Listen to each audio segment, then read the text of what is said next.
Hello, everyone. I want to finish out Edith Hamilton's mythology with Norse mythology. And Norse mythology is the mythology of the Vikings or Scandinavian countries. So, what I really liked was DeviantArt created this really cool flag to encompass all the Scandinavian flags. So, I just thought that was cool and wanted to share that with you. Okay, so the background. Since most classical literature is Greek, Roman, or European, Greek and Roman mythology is most prevalent. So that's where our allusions come from. Marvel and Disney have changed that and made Norse mythology more popular. So there we all know Thor from the Marvel Disney franchises. So let's take a look at what Hamilton wrote about them 100 years ago. So looking at the family tree, and you'll notice that the spelling is a little bit different because we have the Scandinavian spellings. So I don't want you to think that Miss Hamilton didn't know how to spell, but this is based on the Scandinavian languages. Okay, so here are the basic gods you need to know, and most of them are in bold. So we have the giants. Okay, so you can kind of see the connection, the comparison, if you will, to Greek and Roman mythology. But here we got the big guy, Odin, descendant of the giants. And he is the sky father, and Wednesday is his day. So the major gods all have days of the week named after them. Now, how do we get Wednesday out of Odin? Well, I do happen to know a little bit of Swedish. Don't ask me why, or you can ask me why, but that's another story. And onsdag is Wednesday in Swedish. So you can see when you know that onsdag is Wednesday in Swedish that we get it from Odin. Okay, now the Valkyries are not on this chart. I know there is a Marvel character named Valkyrie, but there were many of them. They were Odin's attendants, and they decided who died on the battlefield. So if you saw a Valkyrie coming at you while you were fighting, you knew your time was up.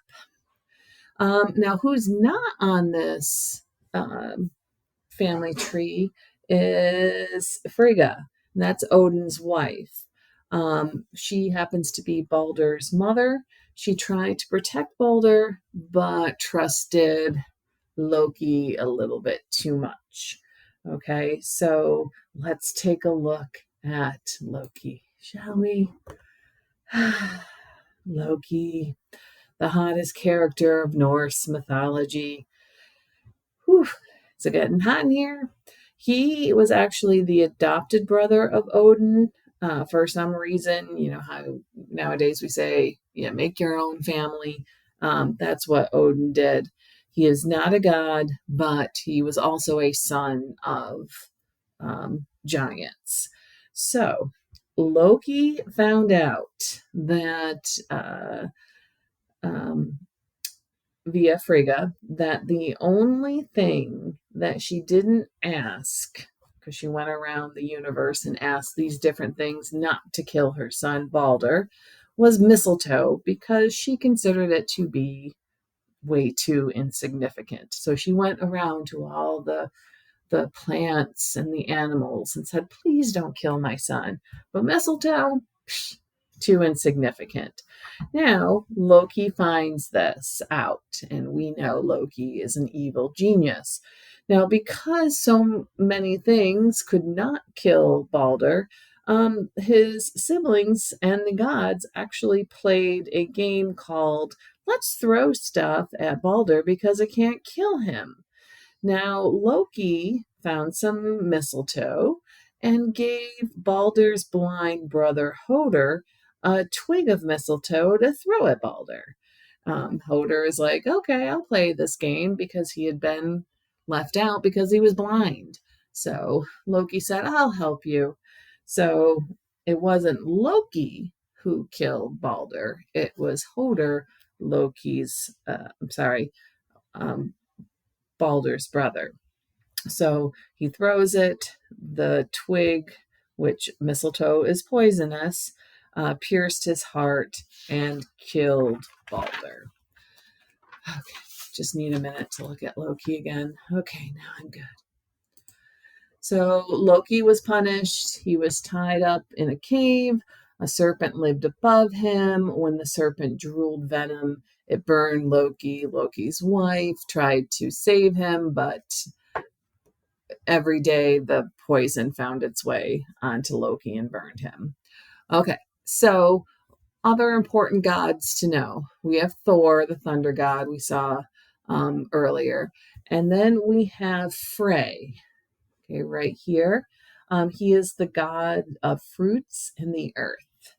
And then we have Heimdall, and he is the guard, the warder, the warden of the Rainbow Bridge to Asgard. Okay, so he makes sure that nobody gets to Asgard who's not supposed to be. And we'll talk about what Asgard is if you don't know. Then we have Tyr, and he is the god of war. And his day is Tuesday in Scandinavia. And it's the Swedish word for Tuesday is tisdag. So that makes sense. And then we have Freya, the goddess of love and beauty.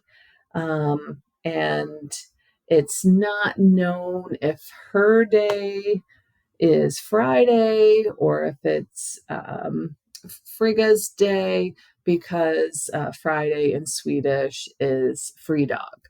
So it could be either goddesses. I'm not going to choose. And then Hela, awesome name, is the goddess of hell. Okay. So even Odin wasn't welcome in hell. Nibelheim, as it's known, couldn't control Hela. Stay in your lane, Odin. So let's talk about the 9 realms.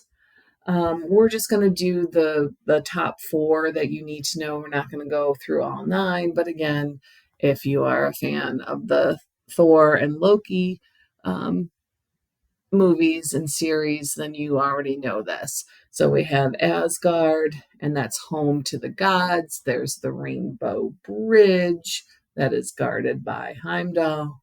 And then we have Valhalla, which is where all the heroes hang out. So if you need a hero, just call out to Valhalla. And then we have Midgard, which are the battlefields. So you can see, we got some creatures and men. So that's where the battles would happen. And then we have Niflheim, which is the world of the dead, which is what is controlled by Hela. Okay, so that's what you need to know for Norse mythology.